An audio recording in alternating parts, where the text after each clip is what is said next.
Antes, a gente vai começar com Mercosul, né? Os presidentes do Mercosul assinam amanhã em Assunção, no Paraguai, o acordo comercial com a União Europeia, negociado há 25 anos. Lula é o único que não vai, mas já comemorou. O petista recebeu hoje a presidente do Bloco Europeu, Ursula von der Leyen, que passou pelo Rio de Janeiro antes da assinatura do tratado na capital paraguaia. Veja na reportagem de Luciana Amaral. Um evento com direito à pompa. Foto comemorativa de mãos dadas. O presidente brasileiro e a líder do Bloco Europeu enalteceram o multilateralismo. EU-Mercosur agreement sends a powerful message. It says, welcome to the world's biggest market and largest free trade zone on the planet.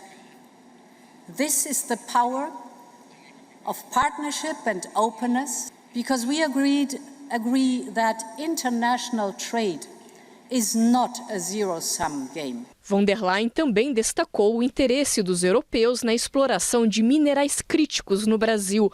Ela disse que a proposta da Europa é diferente, em um momento em que os minerais acabam sendo usados como instrumentos de coerção.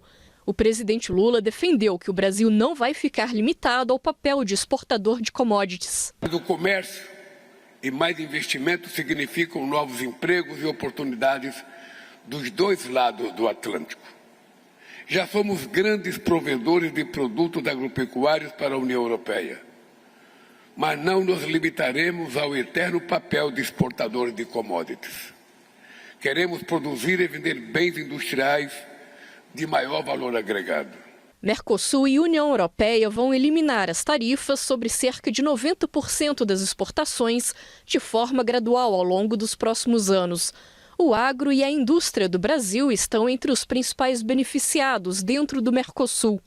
Hoje, 73% das exportações brasileiras para a União Europeia vão para 5 destinos. O governo vê na iniciativa uma janela para ampliar mercados e o comércio bilateral. No ano passado, o Brasil exportou quase 50 bilhões de dólares para o Bloco Europeu, valor semelhante às importações brasileiras da União Europeia. A expectativa do governo era de que o texto tivesse sido assinado em Foz do Iguaçu, em dezembro, quando o Brasil ainda presidia o Mercosul. Diante da resistência de alguns países, isso só vai acontecer agora, sob a presidência do Paraguai.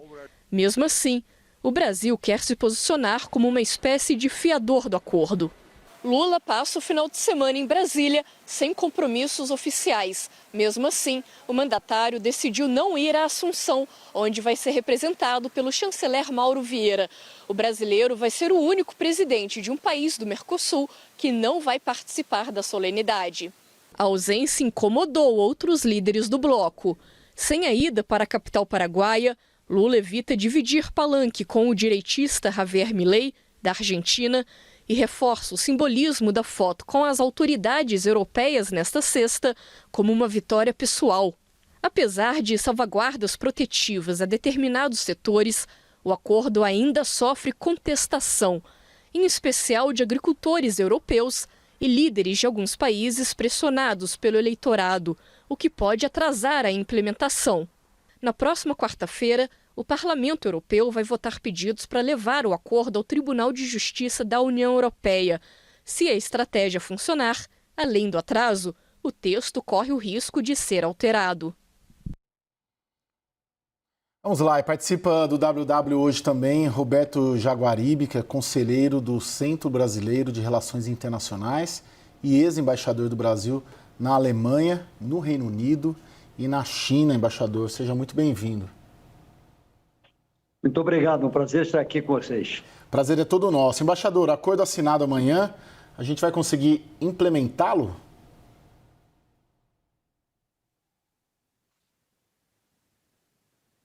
Embaixador, o senhor me ouve? Ouço bem. A minha pergunta é, a partir da assinatura do acordo amanhã, nós vamos conseguir implementar o acordo diante dos obstáculos que ainda precisam ser superados? Bom, eu acho que o obstáculo maior foi superado, mas evidentemente, do ponto de vista europeu, ainda é necessária a aprovação no Parlamento Europeu, o que se dará quando for submetido à sua apreciação. Esse é um processo também complexo, haverá pressões diversas de muitas fontes, de países e de outras entidades que são favoráveis ou contra o acordo, mas a previsão, digamos, mais frequente é de que ele também seja aprovado no âmbito do Parlamento Europeu. Eu não acho que há nenhum questionamento relevante quanto à perspectiva dele ser aprovado nos 4 parlamentos do Mercosul. Do ponto de vista formal, esses são os únicos impedimentos possíveis nesse momento. Eu ouço dizer que alguns países poderiam intentar entrar com processos judiciais. Eu confesso que eu não conheço o alcance dessas medidas, mas a minha leitura é de que, se for aprovado no parlamento, a consistência e o apoio que vai receber publicamente vão torná-lo bastante mais difícil de ser objeto de, digamos, impedimentos de natureza judicial. Daniel? Olha, Caio, o que aconteceu com o acordo Mercosul-União Europeia em dado momento é que houve por parte da Comissão Europeia, que é o braço executivo da União Europeia, uma divisão do acordo que é o chamado splitting em uma parte comercial e uma parte de cooperação política. Essa parte de cooperação política continua tendo que passar pelos 27 países, pelos 27 congressos, assembleias dos países membros da União Europeia. Mas esse splitting foi muito importante para que a parte comercial só fosse pendente de ratificação pelo Parlamento Europeu, ultrapassando ali, dando um bypass, por exemplo, na Assembleia Francesa, que poderia ter resistência. Isso é ótimo do ponto de vista da efetividade do acordo. O problema é que muitos eurodeputados estão vendo nessa estratégia do splitting uma ilegalidade, ou seja, como se a Comissão Europeia, que é o executivo da União Europeia, tivesse ultrapassado o seu mandato inicial para negociar com o Mercosul. E agora é isso que vai ser votado na quarta-feira da semana que vem, decidir se leva isso para a Corte de Justiça Europeia ou se não, se o próprio parlamento vota. Precisa de maioria simples para levar para a Corte de Justiça e para aprovar o acordo também. Maioria simples na União Europeia, no Parlamento Europeu, são 361 eurodeputados. Os países que votaram contra o acordo, França, Polônia, Irlanda e Hungria, têm 211, ficam faltando 150 deputados. Se os deputados mais de esquerda ou os mais ultradireitistas se juntarem, é algo que pode colocar em risco o acordo, porque você acionaria a Corte de Justiça Europeia e aí são mais 18 meses ou 12 meses no mínimo para ver alguma decisão e aí voltar para o parlamento. Do lado do Mercosul, boa novidade. Pela primeira vez nós temos um acordo de livre comércio em que basta um dos países aprovarem, é uma vigência bilateral.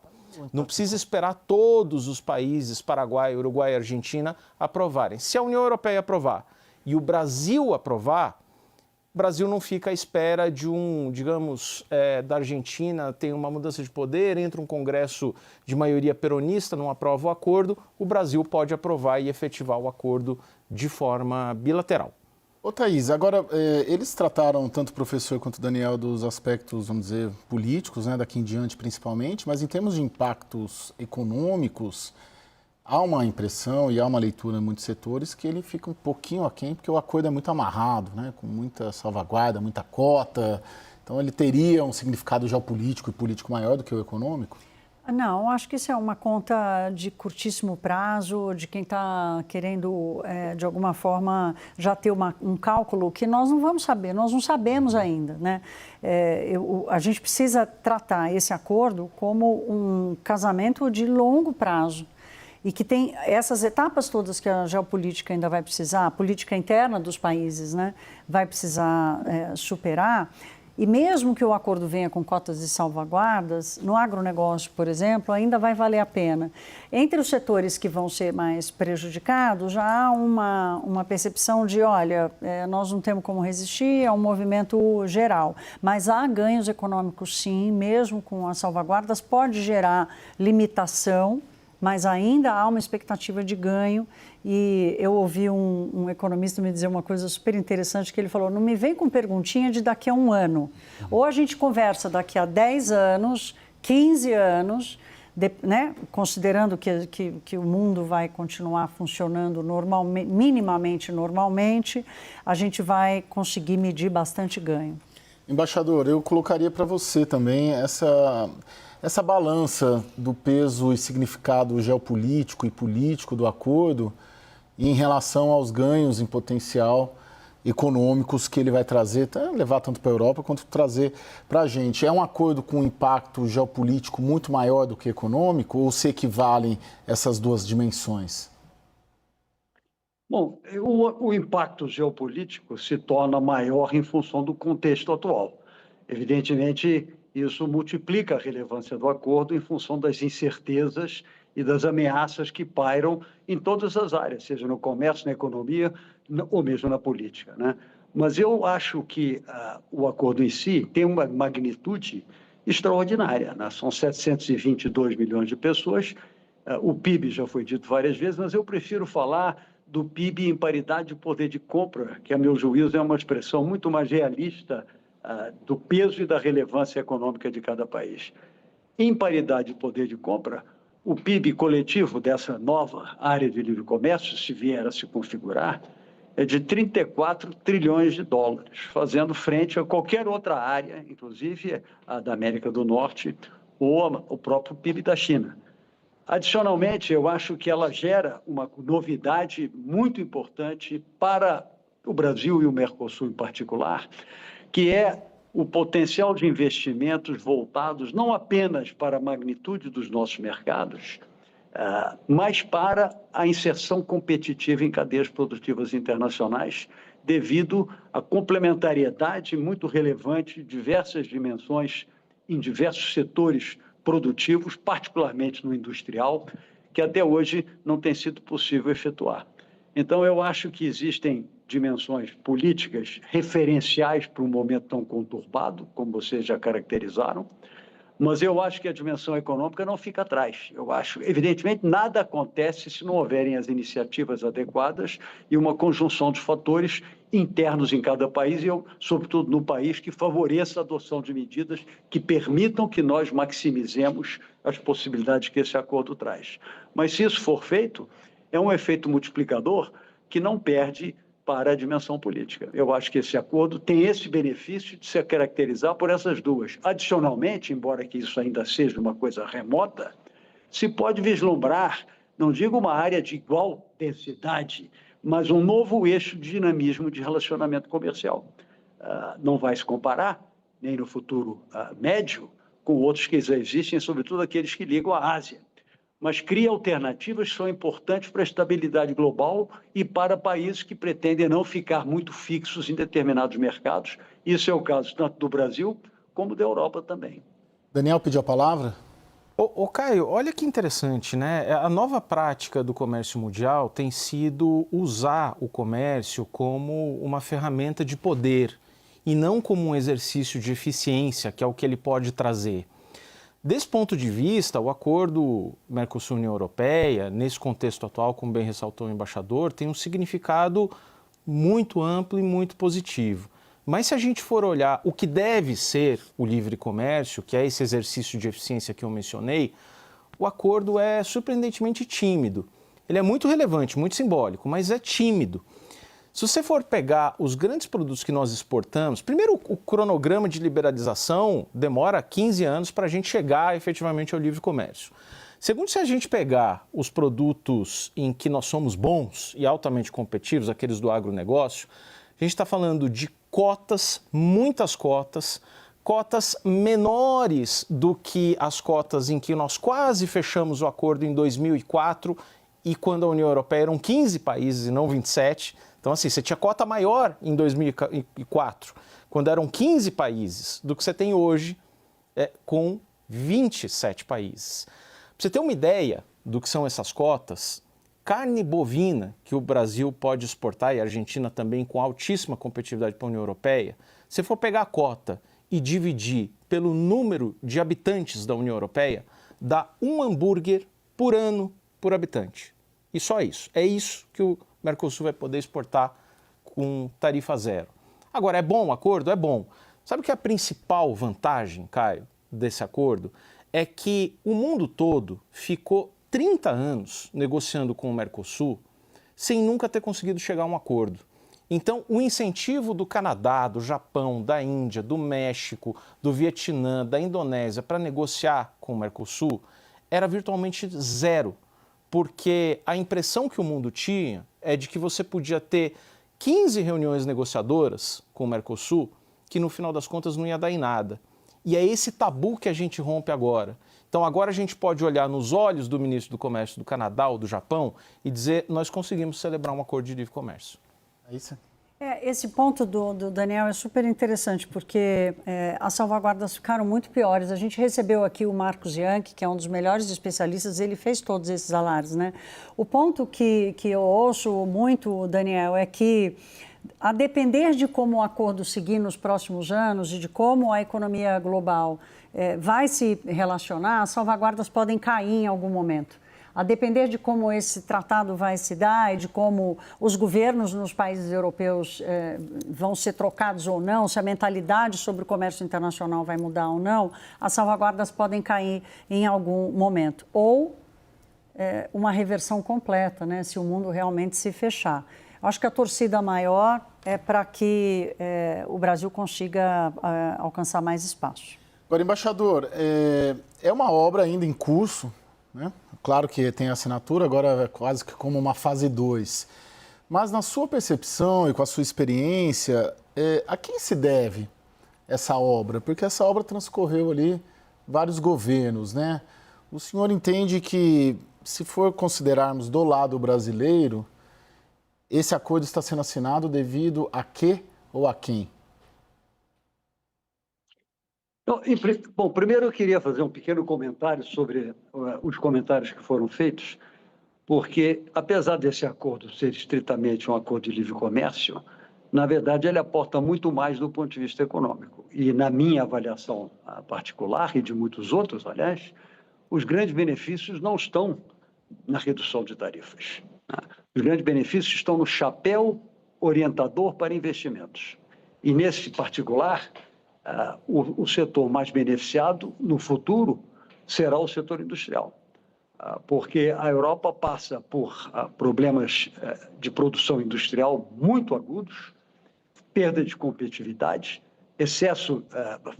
falta de pessoal, falta de energia, falta de matéria-prima. Vários dessas lacunas são facilmente preenchidas pelo Brasil e por outros países, mas particularmente pelo Brasil.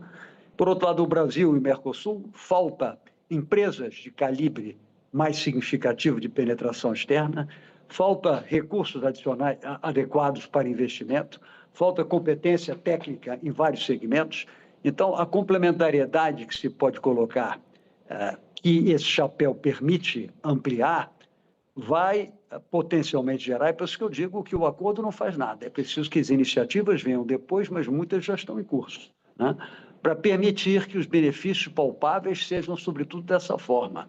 Embora as previsões de ampliação significativa de exportações estão sendo feitas, a própria Apex já gerou muitos números. Com relação à questão agrícola, é importante ter presente que, apesar desse ter sido o objetivo inicial da ideia de se aproximar da Europa, cedo foi abandonado, porque a nossa convicção é de que não há a menor possibilidade da Europa se abrir do ponto de vista da agricultura para o mundo em função da natureza extremamente social e política que esse elemento se reveste no interior. E mesmo quando não se abre, ainda cria tumulto em função dessa dimensão agrícola, como nós vemos nos países que resistiram, particularmente na França. Então, a proteção europeia não se dá por tarifas. A proteção europeia se dá por proibições e por cotas, e essas não vão variar muito. Mas haverá muitos benefícios, sim, em diversos segmentos, inclusive aqueles que a Europa não produz, como mesmo frutas tropicais e café, que vão ter um acesso facilitado em função de uma multiplicidade de questões. Então, eu acho que não se pode buscar mensurar o valor econômico desse acordo exclusivamente num esforço de medir quais são os benefícios tarifários e o alcance de mercado que vai propiciar. A minha forte expectativa, dentro de certas circunstâncias, é que nós sejamos capazes de integrar redes globais competitivas de produção, aliando competências europeias e do Mercosul, particularmente brasileiras, e isso traz embutido um prêmio muito maior do que o de acesso a mercados. Traz uma coisa que eu acho que tem muito mais significado, incorporação de valor na produção nacional. Perfeito. Porque eu acho que essa dimensão não pode, eu acho que em última instância, ela é a mais importante que traz esse acordo, além do que vocês já mencionaram todos, que é esse impacto político no mundo de grandes incertezas. Até que ponto isso vai mudar o rumo das coisas também é difícil de prever. Os grandes países, e eu acho que agora é preciso saber qual vai ser a reação de alguns deles, em particular a China, né? Os Estados Unidos está adotando uma postura muito agressiva, e eu creio, como já foi dito recentemente, o desembaraço de outros acordos que está no curso e na intenção do governo brasileiro e de outros governos do Mercosul vai se dar com mais facilidade, não apenas em função, talvez, dessa percepção, mas, sobretudo, em função da pressão que se coloca pela capacidade de atuação das grandes potências, particularmente os Estados Unidos, se for usar esse instrumento de comércio como instrumento de pressão, inclusive política, para terceiros países. Perfeito, embaixador. Daniel, só para concluir, como a gente explica essa ausência do Lula amanhã? Rapidamente, Caio, eu cubro o Mercosul desde 2002. Posso dizer com todas as letras e sem erro, sem medo de errar. O ato de amanhã, a assinatura do acordo com a União Europeia, é o ato mais importante da história do Mercosul nos últimos 25 anos, sem a menor sombra de dúvida.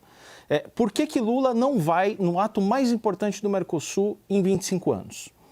Basicamente porque até segunda-feira, a mensagem do Paraguai, que exerce a presidência rotativa do Mercosul, era de que só os ministros iam assinar. Na terça, quarta-feira, isso muda e há um convite para os chefes de Estado.